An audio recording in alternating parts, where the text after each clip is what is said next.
Olá pessoal, tudo bem com vocês? Eu sou Letícia Bento e bem-vindos a mais um Kids Talks Podcast. Lembrando que o nosso principal objetivo é trazer personalidades de diferentes segmentos, como negócios, ciências, artes e principalmente educação, para que possam inspirar sua trajetória de vida.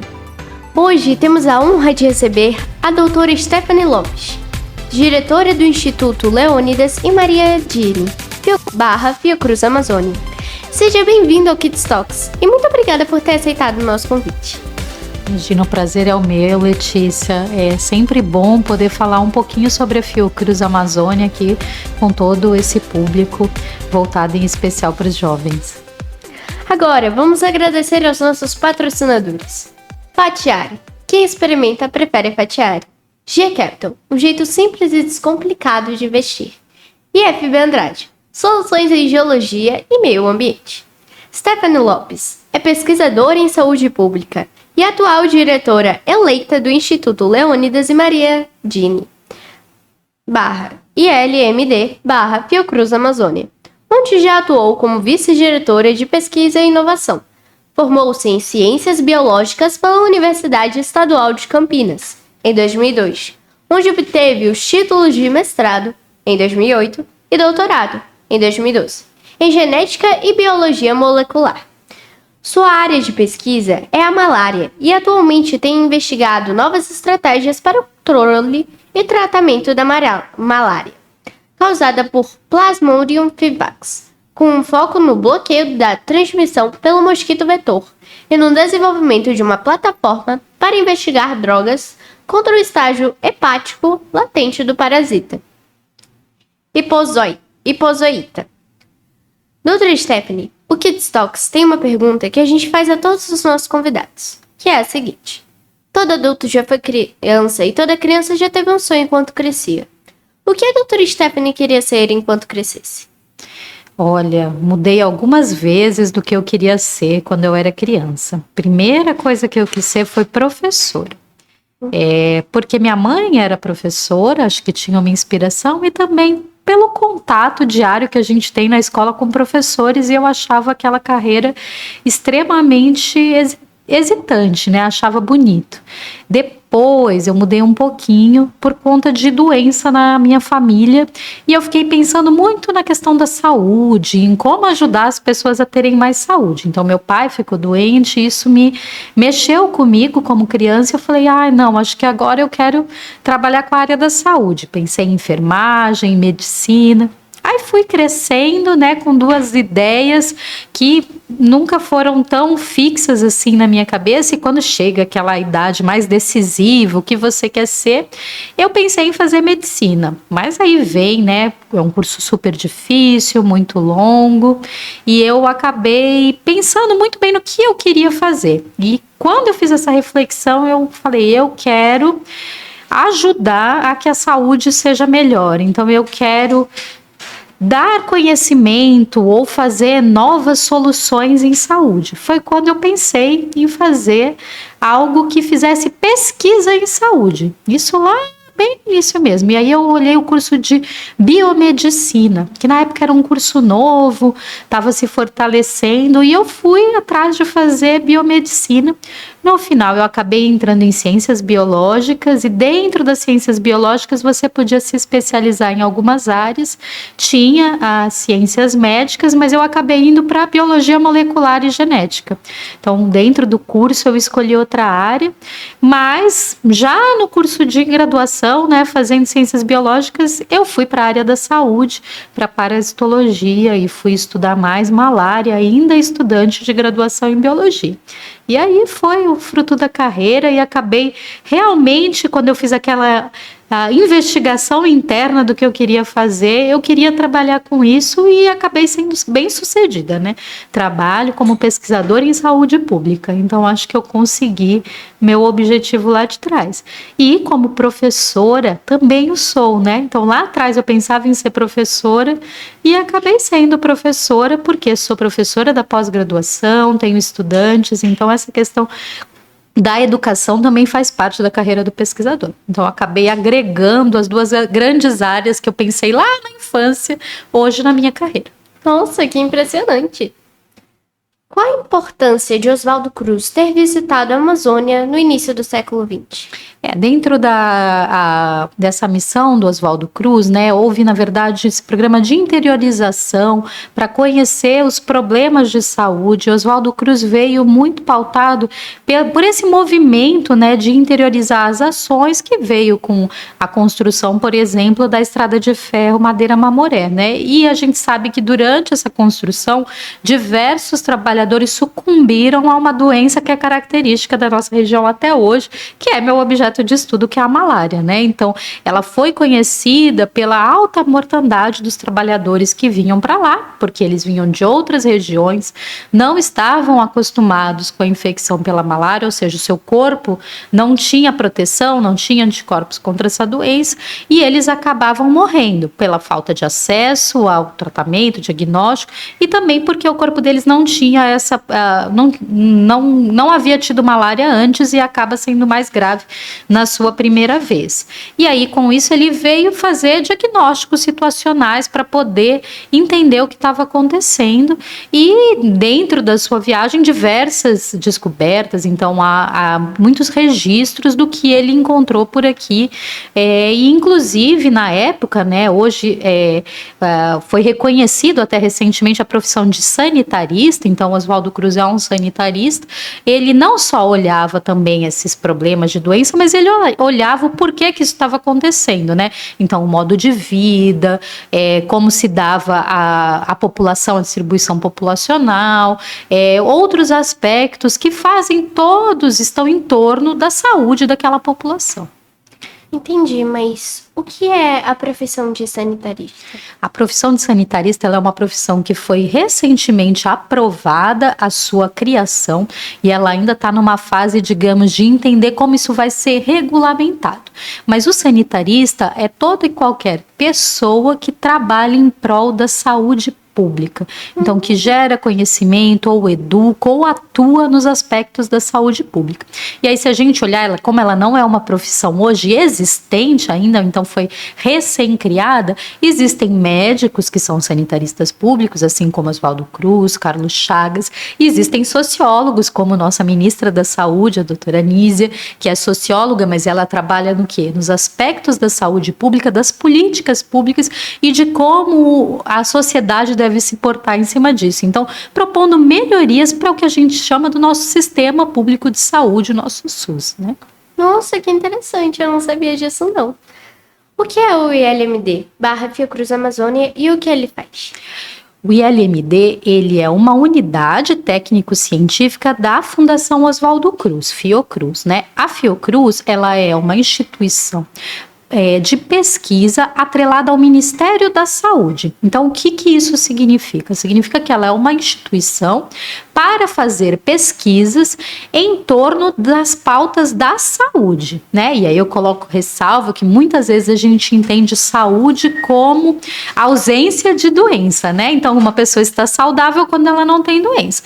E a Fiocruz é mais que isso. Saúde é bastante complexo e a gente entende saúde como bem-estar da nossa população. Então, a Fiocruz, ela trabalha gerando conhecimento, insumos para a saúde. Insumos, eu quero dizer, teste de diagnóstico, vacinas, e conhecimento, aí eu estou falando, conhecer os agentes que causam doença, que aí vão desde os agentes infecciosos, que a gente falou que eu trabalho com malária, mas também as doenças crônicas, como câncer, como doenças cardiovasculares, mas também, como a gente falou de saúde pública, dos sistemas de saúde pública. Então, como funciona o Sistema Único de Saúde, o que pode ser melhorado na política pública de saúde, que vai desde o acesso à população ao atendimento de saúde até a doenças que são mais especializadas, levar uma pessoa de um lado para outro. Então, a Fiocruz, ela trabalha com essa missão. E é claro que, por ser uma instituição de pesquisa, ela também tem atrelado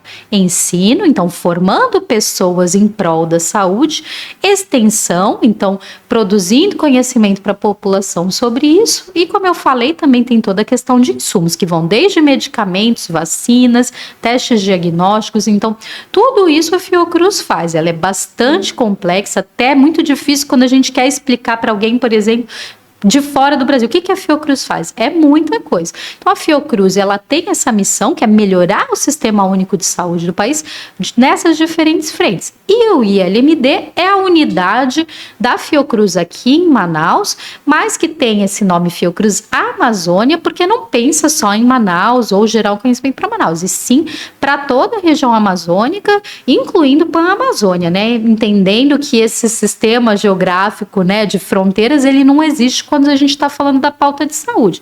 Uma doença não pensa, opa, aqui é uma barreira geográfica porque é uma fronteira da Colômbia para o Brasil. Isso não acontece. Então, quando a gente trata de saúde, a gente precisa pensar em saúde nesse contexto amplo, que envolve as fronteiras, a saúde internacional. Então, nós estamos aqui com essa missão da Fiocruz, um pedacinho da Fiocruz aqui na Amazônia.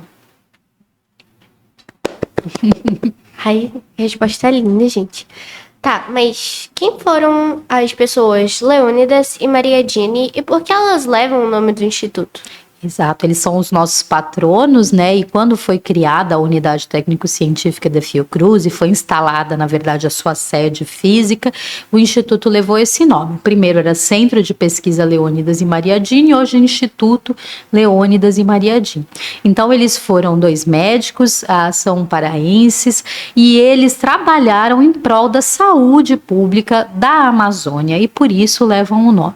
Eles trabalharam por muito tempo na Fiocruz, no Rio de Janeiro, na sua sede central, trabalharam com diversas doenças infecciosas que a gente conhece e ainda são mazelas da Amazônia, como leishmaniose, como malária, e por isso o Instituto tem o seu nome, como uma homenagem a esses amazônidas que trabalharam em prol da saúde pública na Amazônia. Bom, agora, o Oswaldo Cruz, pelo que eu li no almanaque histórico que ele teve algumas dificuldades para conseguir vacinar o povo contra a malária. Isso acabou se repetindo na pandemia de Covid-19, que pessoas não queriam se vacinar. Por que isso acontece? Só corrigindo, a vacina é da febre amarela, não malária. Vacina de malária a gente tem hoje aprovado bem recentemente, então na época de Oswaldo Cruz não tinha, e a gente ainda não tem isso como política no Brasil. Mas a vacina de febre amarela ele sofreu, inclusive ele viveu, né, na época da revolta das vacinas, né, onde as pessoas não queriam se vacinar, e ele foi um grande sanitarista, né, que a gente discutiu, que lutou e que institucionalizou a questão de que precisamos vacinar para que a população fique saudável, porque vacina é prevenção, né? Então, a vacina de febre amarela hoje que a gente aplica normalmente no calendário vacinal das crianças, né? Em todo o Brasil não, né? Nas regiões ainda endêmicas da doença, mas a gente tem essa vacina disponível pelo Sistema Único de Saúde, e Oswaldo Cruz foi esse grande incentivador e líder das campanhas de vacinação no país para a erradicação de doenças como a febre amarela, que a gente ainda tem hoje, então não erradicou, mas a varíola, por exemplo, que a gente conseguiu erradicar através da vacinação. E o que a gente via lá na época e vê de novo é desinformação. Agora, entendendo que o contexto lá no início do século XX é muito diferente do nosso, né? Porque lá a informação ela tinha poucos canais para chegar à população, né? Então eram os jornais e você tinha opiniões em jornais. Hoje a gente tem informação chegando aos montes, o problema é a qualidade dessa informação, né? E assim, as fontes e de onde elas surgem. Mas digamos que os problemas são os mesmos. O que acontecia lá e acontece hoje das pessoas não irem se vacinar é a falta de informação sobre o quão é importante isso e o quanto essa ação vai proteger o indivíduo, vai proteger a nossa população.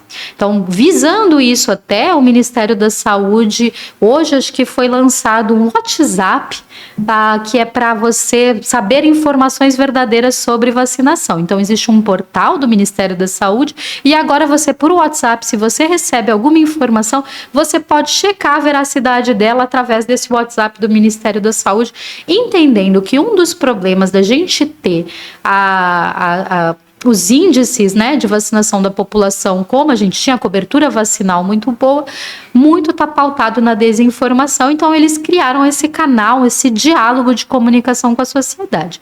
Eu espero que isso ajude as pessoas a tirarem essa questão e essa dúvida frente à eficácia, segurança de se vacinar, o quanto é importante que a população vá o quanto antes se vacinar. Bom, como é que é dividido o segmento, as áreas de segmento da Fiocruz? Porque ela tem pesquisa, ela tem assistência social aos quilombolas, aos indígenas, aos ribeirinhos, ela tem educação. Mas como é que é dividido isso? Olha, a gente tem, né, por exemplo, aqui na Fiocruz Amazônia, a gente tem 3 vice-direções que a gente chama. Uma é para o ensino, que aí está pautada exclusivamente nessas questões de ensino, e aí ensino em diversos níveis e também a complexidades.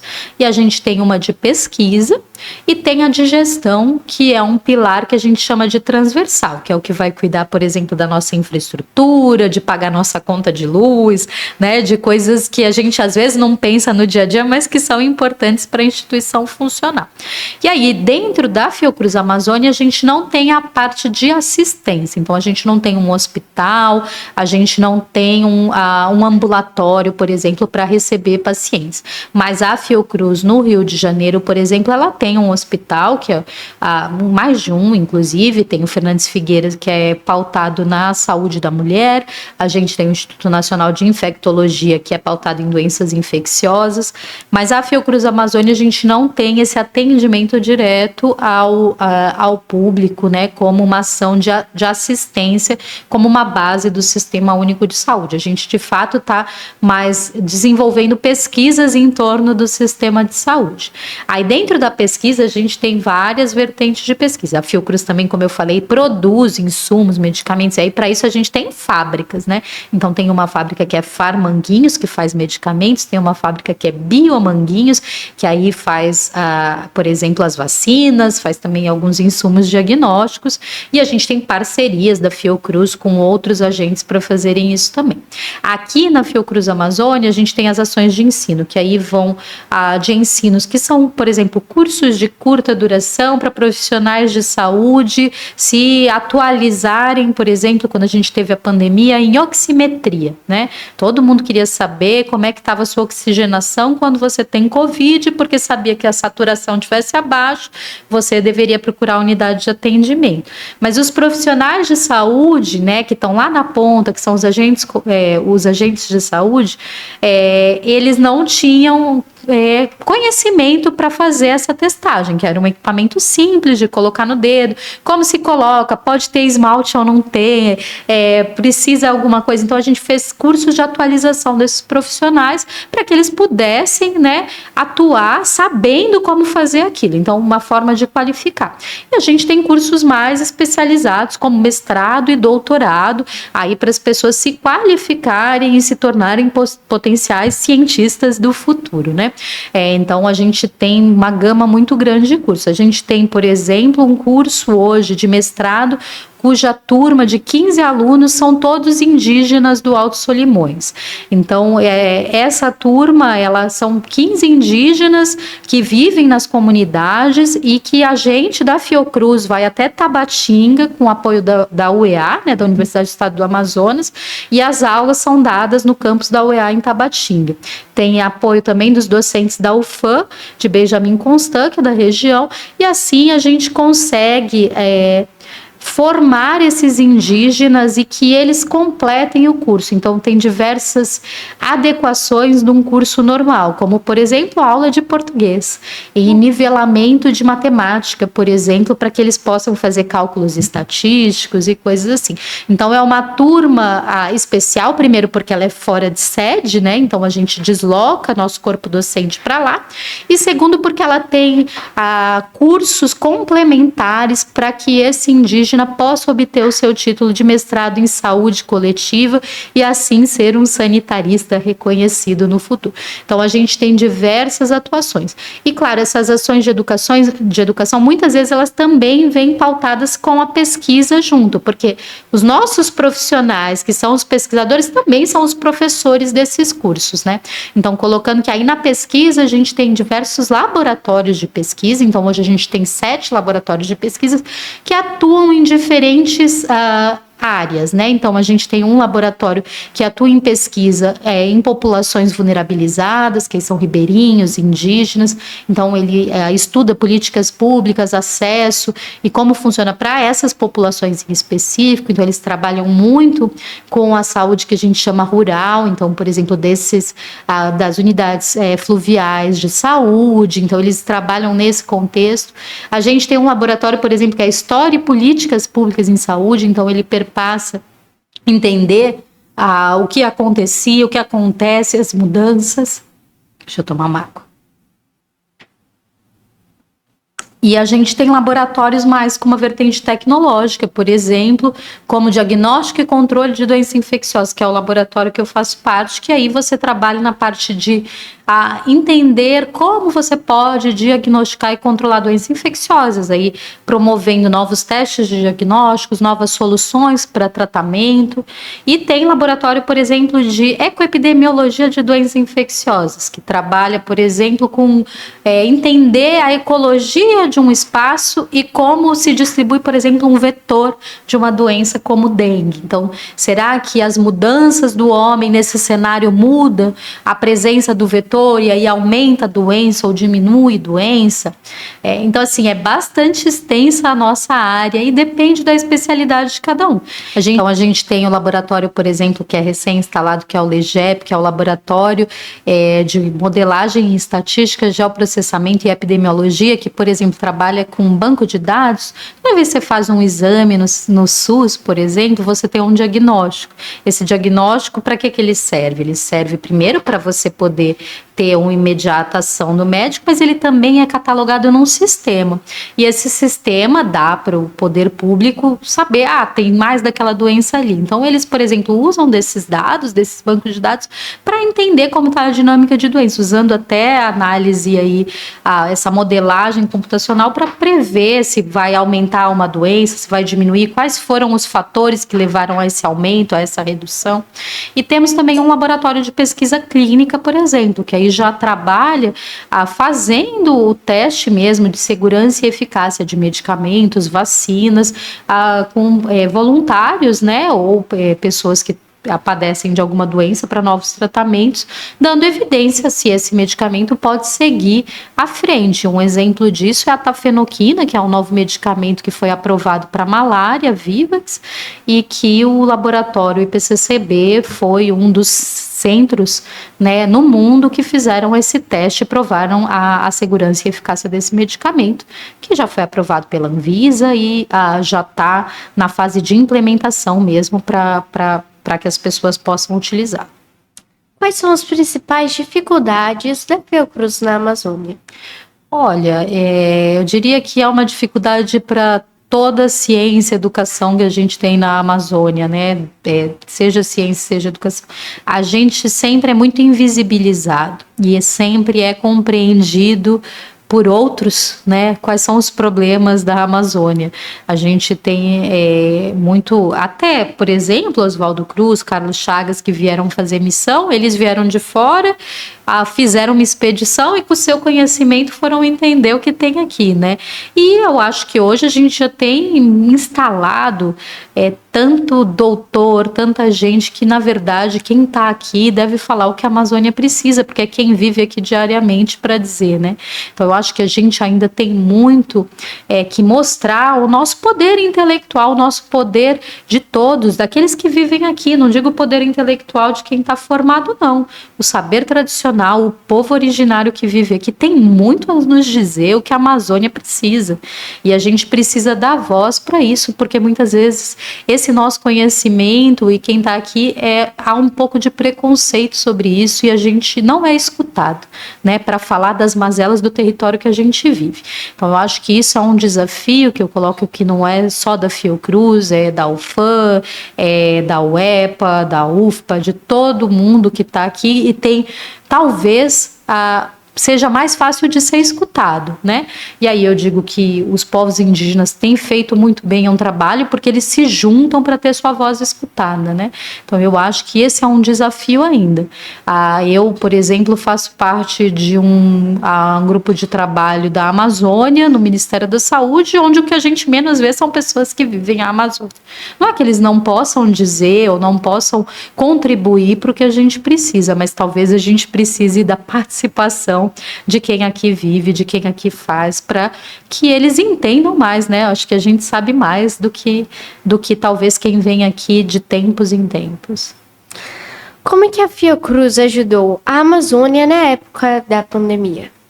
Olha, a Fiocruz trabalhou muito fortemente no apoio ao diagnóstico, então a gente sabe que no Brasil inteiro, mas mais ainda na região norte, a gente não estava preparado, os nossos laboratórios públicos não estavam preparados para o número de pessoas infectadas para testagem. Então, a primeira ação que a Fiocruz fez frente à sua capacidade instalada foi ser um centro de diagnóstico para a Covid-19. Né? E isso aconteceu não só na Fiocruz aqui, mas em outras unidades da Fiocruz também, em outras universidades. Locais que tinham equipamentos para fazer o diagnóstico, que é o PCR em tempo real, passaram a fazê-lo porque os laboratórios não suportavam a demanda. Então, o número de equipamentos, pessoas disponíveis para fazer, a gente sabe que muitas pessoas, profissionais da saúde, na verdade, sucumbiram à infecção também. Então, a Fiocruz trabalhou extensivamente e fez muitos diagnósticos nos piores momentos da pandemia, né? Além do diagnóstico, a Fiocruz, pela sua capacidade também, foi a principal responsável pelo sequenciamento genômico do SARS-CoV, então do vírus da Covid-19, e a gente tem orgulho de dizer, né, que nós fomos responsáveis por cerca de 70% dos genomas da região norte do país. Então, e isso a gente continua fazendo. A gente sabe que a Covid não acabou, inclusive novas variantes estão surgindo. Então, é sempre importante a gente fazer o monitoramento genômico, e em especial de vírus que a gente desconhece, para entender um pouquinho de como está se dando essa dinâmica, de quais são os perigos para isso. Além disso, a gente fez, como eu falei, as capacitações, né? Então, a gente tinha um programa e recurso para fazer capacitação de profissionais de saúde, e chegou a pandemia. Então, a gente prontamente se qualificou para formar profissionais de saúde para enfrentarem esse desafio sanitário, com cursos de oximetria, de diagnóstico rápido, e fizemos ações em diferentes municípios, levando kits, doando kits também. Então, a Fiocruz, durante a pandemia, ela criou ferramentas também e a Fiocruz, não só o ILMD, a Fiocruz mesmo, de captação de recursos por doação de empresas privadas que foram usadas para atender a essa emergência sanitária. Então, foram doados testes rápidos, foram capacitadas pessoas através desse recurso que veio para atender a pandemia, que o sistema público não estava dando conta. Então, acho que isso foi muito importante e é um legado que fica, né? E acho que esse legado, esse aprendizado é algo que a gente precisa nos apropriar para estar prontos a enfrentar outras emergências que esperamos não tão intensas, mas que possam vir a acontecer. Quais são as... Desculpa, aqui. Quais são as principais vantagens de ter uma Fiocruz na Amazônia? Olha, eu acho que a principal vantagem é dar voz ao que eu falei, ao que acontece aqui, é tornar esse som ecoar através da Fiocruz, de que a Amazônia precisa de um olhar diferente em termos da saúde pública. Aí a gente pode falar, por exemplo, que o orçamento para uma unidade de saúde no interior de São Paulo não pode ser comparável a um orçamento para uma unidade de saúde no interior do Amazonas, porque as logísticas são completamente diferentes. Então, entender essas territorialidades, essas necessidades e o quanto um orçamento deve ser diferente do outro é muito importante. Às vezes, na política pública, você sabe que o orçamento ele é feito assim, quantas pessoas tem naquela região? Só que pense que, eu tenho 10 pessoas, mas é todo mundo pertinho de mim, tá tudo bem. Só que se eu tenho 10 pessoas e tá todo mundo muito longe de mim, porque os nossos territórios são gigantescos, imagina que tem um custo de transporte, tem um custo de logística. Fora a gente está falando de... Será que tem a luz elétrica, tem uma geladeira para armazenar? Será que eu tenho profissionais de saúde? Como se dá isso? Então, tudo isso a gente precisa ter aqui. Além das condições únicas de saúde da nossa população. Infelizmente, a gente tem números que não são muito legais. Nós não temos um bom índice de saneamento básico, que é um direito, né, nosso em Constituição, e a gente não tem, diferente do que acontece em outras localidades do país, né? Então, como que a gente vai falar para as pessoas que isso ainda acontece aqui, né? E aí eu sou paulista de nascimento, né? E para mim é muito claro que desde a minha infância é natural entender que todo mundo tem água potável e tem um esgotamento sanitário. E raras exceções não tem. Aqui é o oposto, né? A gente está batalhando ainda para que as pessoas tenham água nas suas torneiras e esgotamento sanitário nem se fala, né? É irrisório a percentagem de pessoas que têm esgotamento sanitário na cidade de Manaus. E a gente está falando da capital, você imagina como era o interior. Então, o problema que o Oswaldo Cruz viu lá atrás, que era saneamento básico, ele ainda existe na nossa região. Então, a gente precisa de uma Fiocruz aqui para dizer isso e fazer alguma coisa para mudar esse cenário, porque para mim é inaceitável, né? Porque imagina você ser privado de uma coisa que já é sua, é um direito seu, de beber água potável, de ter água potável em casa. Por que isso não existe? Exato, é esse questionamento que a gente tem que fazer. E vocês, jovens, têm essa visão que às vezes a gente normaliza situações que não podem ser normalizadas. Então, não pode ser natural a gente entender que as pessoas não tenham acesso à água, né? Uhum. Então, como que a gente trabalha essas diferenças e iniquidades? É por isso que é importante que esteja no local. Porque quem está no local entende que isso existe e coloca a voga e questiona o sistema. É igual para todo mundo? Esse direito ele está sendo compartilhado por todos? Né? De Oswaldo Cruz para hoje, o que mudou para a ciência amazônica? Eu acho que mudou essa densidade da ciência. Então, hoje a gente tem instituições muito ricas na Amazônia em pesquisa. Aí a gente coloca o INPA, a gente coloca a Universidade Federal do Amazonas, que é a primeira do país, né? E a gente fala muito pouco disso. A Universidade do Estado do Amazonas, que é mais jovem e chegou muito forte. Temos a Fiocruz, temos o Instituto Evandro Chagas no Pará, temos diversas instituições de pesquisa e ensino na região. Tivemos interiorização dessas ações, então o FAM, o EA e FAM estão no interior do Amazonas. Então, isso tudo é uma mudança muito positiva desse cenário. Agora, a gente precisa entender se essa interiorização produziu efeito suficiente. Então, o que mudou, né? Então, a gente tem pessoas com melhores empregos, a gente tem melhor qualidade de vida. Então, será, né? Então a gente precisa refletir nessas ações. E o que precisa ser feito ainda para mudar esse cenário, né? E como eu falei, algumas mazelas que existiam lá atrás, elas ainda existem. Coisas que melhoraram. É claro que esse mundo globalizado, digital, a gente tem mais acesso. Mas a gente ainda tem muita restrição aqui na Amazônia, né? De ter acesso à internet, de ter uma luz, uma energia, né? E ainda que seja sustentável, né? Que a gente está no meio de uma semana que está tendo a COP, e a gente está vendo que hoje as energias que a gente usa no nosso país, hidrelétrica, gasolina, né, a base de petróleo, não são boas para o ambiente. Então, a gente precisa de novas estratégias para isso. Então, muita coisa mudou, mas algumas coisas também mudaram para pior, né? Então, antes a gente tinha uma floresta mais de pé, agora a gente tem uma floresta que está sendo destruída, né? Então, a gente precisa entender esses processos processos e precisamos pensar sempre na saúde da nossa população e, nesse contexto, mudanças climáticas, como que a gente trabalha a saúde, o que que a gente faz para mudar esse cenário que não é muito otimista, né? Bom, agora, aqui na sua bio, eu acho que no segundo parágrafo aqui da sua bio, que a sua área de pesquisa é a malária. O que é a malária em um contexto geral?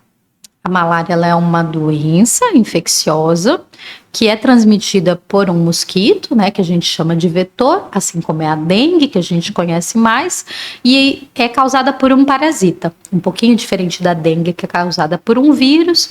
O que causa a malária é um parasita, que é um pouquinho mais complexo, né? O vírus, ele necessita de uma célula para sobreviver, ele não tem muita coisa sua, o parasita já não, ele já é uma coisa unicelular, que tem algumas características aí um pouquinho distintas. E é uma doença que ainda afeta países pobres e é uma doença milenar, né? Descrita lá nas múmias egípcias. Então, para você entender isso aí, tem anos na nossa população e o que a gente tem de novo, né, para combater essa doença, que já dizimou muitas populações. Foi muito importante em diversas guerras, foi importante, por exemplo, quando houve essa expedição para povoar, interiorizar, e a Amazônia foi um dos alvos, então matou muita gente. Mas, assim, é uma doença que a gente ainda tem no Brasil e a gente tem ainda muito mais intenso na África. Então, é uma doença de gente pobre, né? Vamos colocar assim, de países em desenvolvimento ou com pouco desenvolvimento. E que já teve no mundo inteiro. Então, é uma doença que tinha lá na Europa, tinha em todo lugar. E diversas ações, né? Foi possível eliminar desses territórios. Então, entende-se que é uma doença passível de se eliminar de diferentes locais. Então, a Organização Mundial de Saúde preconiza isso hoje, a eliminação da malária por diferentes países. O Brasil não é diferente, então o Brasil tem seu plano de eliminação de malária. E ela é uma doença que para a população amazônica pode parecer comum, mas ela tira muita coisa da gente. Ela, primeiro, que nunca é legal ficar doente, né? Mas segundo, que tira a pessoa do trabalho. E a gente sabe que a nossa população, a maioria trabalha como? É um trabalho informal. Se eu não vou trabalhar, eu não ganho também, né? Então pensa só, eu perdi um dia de trabalho, eu perdi também o meu ganho desse trabalho. Além disso, a gente perde, por exemplo, dias de escola para criança, a gente tem problemas de aprendizado, porque crianças que sucumbem à malária normalmente têm infecções sucessivas, porque está numa região propícia, então há perda de aprendizado por crianças que são suscetíveis à malária. Então eu estou falando aí que eu amplio diferenças sociais e possibilidade de crescimento dessa população, porque eu tiro ela do trabalho, então eu tiro o sustento dela, eu tiro a criança da escola e ainda por cima ela aprende menos. Aí também já tem evidências de que em idosos também é ruim. Então é uma doença que pode ser tranquila, é tratável, no entanto tem diversos impactos por detrás, aumentando a vulnerabilidade de pessoas que são quem pega malária, que são populações vulneráveis, que vão fazer o trabalho perto da floresta, que moram em áreas recém-invadidas, por exemplo, e por ter uma transmissão por vetor, né, então por um mosquito, também tem diversas condições para a gente diminuir criadores de mosquito, diversas ações para fazer. Mas é uma doença infecciosa e que no Brasil 99% dos casos está onde? Aqui na região amazônica. Então a gente tem uma doença que está concentrada aqui, que a gente precisa ter o olhar para ela. Para a senhora, o que é mais difícil, ser pesquisadora ou ser diretora da Fiocruz? Com certeza ser diretora da Fiocruz. Por quê? Primeiro, assim, pesquisadora, eu já tenho uma bagagem, né? Então, eu terminei meu doutorado, você falou, em 2012, e desde então eu sou uma pesquisadora, tenho minhas linhas de pesquisa, meus projetos, então já é algo mais natural, né? Tem 10 anos na estrada, mais toda a parte de formação, que eu comecei a trabalhar com pesquisa em 2005, então já tem aí uma carga, né, de aprendizado e de maturidade para fazer. Quando a gente trabalha com a direção, aí há uma mudança, né? É um panorama de gerir uma instituição que faz pesquisa como sua missão central, mas Mas você tem os desafios de relações humanas, relações interinstitucionais, aspectos, por exemplo, que eu nunca pensei em discutir, orçamentários, né? Então, a gente tem muitos desafios que não são da minha expertise. Então, eles são desafiadores, né? Porque a gente não sabe como conduzir determinados pontos, né? Então, por isso, com certeza, é mais desafiador ser diretora da Fiocruz. Como é que a senhora consegue conciliar sua vida como pesquisadora e diretora da Fiocruz com a sua vida social? Por exemplo, família, amigos e etc. Eu tenho 2 filhas, né, de Giovana e Gabriela, com 6 e 4 anos. Não é fácil lidar com a maternidade, com a direção, com a pesquisa. Minhas filhas já são parte da Fiocruz, tem algumas horas de trabalho lá, né, então a gente acaba trazendo as crianças para o trabalho. Mas eu acho que é natural, né, é natural desse escalonamento profissional. Não digo que é para ser naturalizado, né, mas há sempre uma sobrecarga de trabalho, com maternidade, com vida social, que a gente precisa ter um balanço, né? E entender que o trabalho é trabalho e a vida é a vida, né? Eu acho que isso é importante a gente colocar. E claro que eu adoro, amo o que eu faço e trabalhar para mim é um prazer, mas a gente precisa ter escapes na vida, ter pessoas que a gente quer estar junto, ter vida social, dedicar também a presença familiar. Então é um balanço que eu diria que eu estou aprendendo a fazer, né? Nunca é fácil, a gente abdica e acha que não está 100% em tudo sempre, né? Que ou deixou de fazer alguma coisa no trabalho ou deixou de fazer alguma coisa em casa.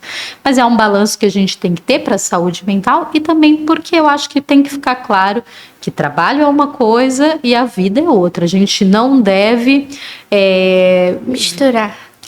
Assim, existe, né, a sentença: eu vivo para trabalhar ou eu trabalho para viver? Eu acho que é importante a gente colocar que a gente normalmente trabalha para viver, para ter o sustento, mas a gente não pode viver para trabalhar. A vida é mais que o trabalho. Qual conselho você dá para o nosso público que quer ser pesquisador? Olha, sejam curiosos, eu acho que esse é o primeiro ponto. Outra coisa importante que o jornalismo e a pesquisa têm muito bem: consultem suas fontes, variem as fontes de trabalho. Então, assim, vão atrás, essa informação é verdadeira, da onde ela veio, qual é a procedência. Então, o pesquisador também tem que fazer isso, tá? Existem hoje o que a gente chama de, na academia, na produção científica, revistas predatórias, onde são trabalhos que não têm uma curadoria científica, então não tem essa avaliação de se o trabalho é bem feito.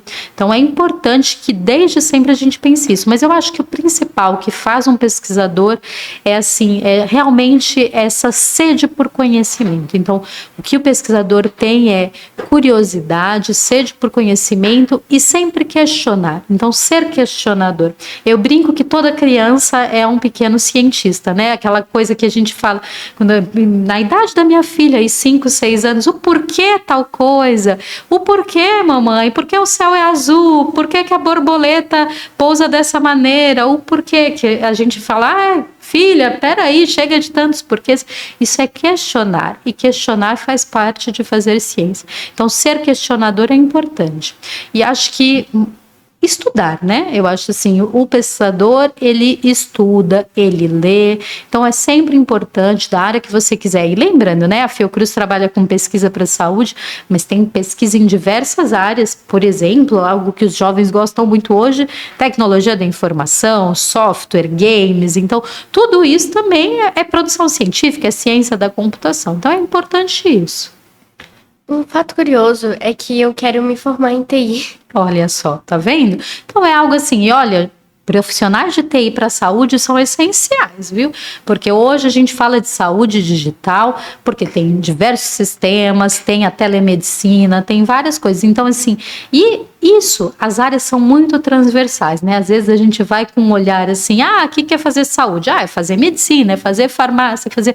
Mas hoje a gente precisa, na verdade, de geógrafos, estatísticos, pessoas formadas em sistemas de informação, comunicação, então é tudo tão amplo para a mesma área, porque a gente precisa dessa transversalidade de projetos que alberguem diferentes profissionais para entender todas essas áreas. E essa é a ciência do futuro que a gente diz.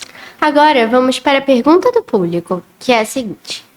Bom, eu não sei quem fez a pergunta, eu acho que ela quis deixar no anônimo, mas é a seguinte. Eu pesquisei sobre esse assunto e descobri que a malária não tem vacina. Por que isso? Na verdade, a malária hoje, ela tem uma vacina aprovada em implementação, outra aprovada que vai se implementar para a malária falciparum, que é uma espécie de parasito onde está mais prevalente na África, mas tem aqui no Brasil também, e demorou-se muitos anos para construir essa vacina. Um dos aspectos que eu falei é que a malária ela é causada por um protozoário, que é um ser eucarioto, então ele é uma célula com diferentes organelas que fazem várias funções, e com isso ele é bem complexo, mais que um vírus, né, que é basicamente uma informação genética. Então isso impõe algumas dificuldades. Além disso, esse parasita, ele tem diferentes etapas do seu ciclo. Então, ele tem uma etapa do ciclo lá no mosquito vetor, uma etapa do ciclo no homem que é no fígado, e uma etapa do ciclo no homem que é no sangue. E cada uma dessas etapas, ele é um pouco diferente. E aí isso faz com que as estratégias de vacina tenham dificuldade de combater esse parasita, né? Porque ele faz essa diferenciação dos seus estágios de vida, além dele ser um parasita intracelular. Então, ele vive dentro da célula, então a célula do hospedeiro que ele vive acaba sendo um lugar que ele se esconde do sistema imune e por isso é mais difícil de produzir vacinas. Mas como eu falei, existem vacinas hoje que estão sendo aplicadas em alguns países, existem vacinas ainda em desenvolvimento. Essas vacinas, assim como a gente viu para a Covid, elas não são estéreis, ou seja, ela não mata e a pessoa não consegue ter o parasita, mas elimina a gravidade. Então, hoje a vacina que está em uso, ela diminui 40% da mortalidade. É uma vacina voltada para crianças africanas. Imagina, se morriam 10, passa a morrer 6, já não é melhor? Então, assim, tem coisas que a gente tem que pensar, né, que não é perfeita, mas já ajuda, era melhor do que nada, né? Antes morriam 10, agora morrem 6, porque estão vacinados e essa vacina protegeu um pouco. Então, ela protege da gravidade e da letalidade. E aí a gente tem trabalhos aí de pesquisa, tanto pré-clínica quanto clínica, para desenvolver vacina para as outras espécies de plasmódio, em especial o Plasmodium vivax, que é o predominante aqui no Brasil, e também vacinas para melhorar essa que já está em prática, né? Para melhorar essa eficácia, para que a gente tenha mais ações para, quem sabe, eliminar essa doença, erradicar a malária do mundo, né? Bom, eu acho que no dia 18 do mês passado, teve um evento lá na Fiocruz que eu fui lá com meu pai, que vacinou muita gente. Qual foi a vacina e no que ajudou essas pessoas? Então, foi o evento Fiocruz para você, que é um evento do calendário da Fiocruz, que é um evento de portas abertas, onde a gente une duas coisas, a vacinação, mas também informação para que as pessoas saibam que é a Fiocruz, que tem uma Fiocruz aqui em Manaus. Então, a gente mostra um pouquinho do que a gente faz, né? Então, essa foi uma parceria com a Secretaria do Município, né, que é quem aplica a vacina, a Censa. Aí o pessoal da UBS, né, foi lá na Fiocruz vacinar. As vacinas que a gente aplicou lá foram influenza e Covid. A influenza, a gente sabe que é a vacina da gripe, que no nosso estado o calendário foi antecipado por causa da nossa sazonalidade, né? A gente está chegando no nosso inverno, começando as chuvas, o que começa a temporada da gripe. Então, a gente teve esse calendário antecipado pela primeira vez no mês de novembro e a gente conseguiu dar lá na Fiocruz. Então, era para grupos prioritários, então os idosos, gestantes e crianças vacinadas. Além disso, a gente fez a atualização da caderneta infantil, né? Então, aquelas crianças que estavam ou precisando tomar vacina ou com algo desatualizado, pôde atualizar com diferentes vacinas. Aí tem a tríplice viral, diversas vacinas da caderneta infantil e importante também que a gente vacinou aí os adolescentes, pré-adolescentes com HPV também, que é uma vacina super importante para a prevenção do colo de útero lá no futuro das meninas, né? E é uma vacina mais recente, digamos, implantada no calendário e que infelizmente tem baixa adesão.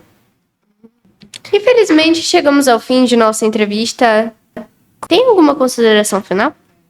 Não, somente agradecer mesmo, fazer um convite, né, a todos os jovens para se interessarem por ciência, para olharem mais, para pensarem, né, por que existem diferenças, pensarem na saúde pública, qual a sua importância. Acho que é sempre interessante a gente refletir desde jovem sobre a esses aspectos, né? E fazer um convite, vá no site da Fiocruz, conheça mais um pouco sobre a gente. Nós temos programas de formação para jovens que vão desde o ensino médio até aí para aqueles que estiverem na graduação. Então é sempre importante trabalhar com os jovens, formá-los, e estamos à disposição para novas parcerias, novas entrevistas. A gente gosta muito dessa oportunidade, desse diálogo. Só uma pergunta sobre as redes sociais. A gente consegue achar a senhora em outro meio de comunicação, a não ser a Fiocruz? Tipo, tem um Instagram só seu? Tem. Qual é esse Instagram? É Stephanie CP Lopes. Meu nome é CP Lopes. Ok, muito obrigada. Bom, obrigada mais uma vez por ter vindo e ter disponibilizado o seu tempo para o nosso podcast. Vamos terminando por aqui depois desse bate-papo super legal. Lembrando, se você gostou, já deixa seu like, se inscreva, ative o sininho, já comente para todo mundo e compartilhe. Agradecemos aos nossos patrocinadores. Fatiar. Quem experimenta prefere fatiar. G-Capital, um jeito simples e descomplicado de investir. E FB Andrade, soluções em geologia e meio ambiente. Eu sou Letícia Bento e muito obrigada por ter ficado até aqui. Até o próximo episódio e tchau!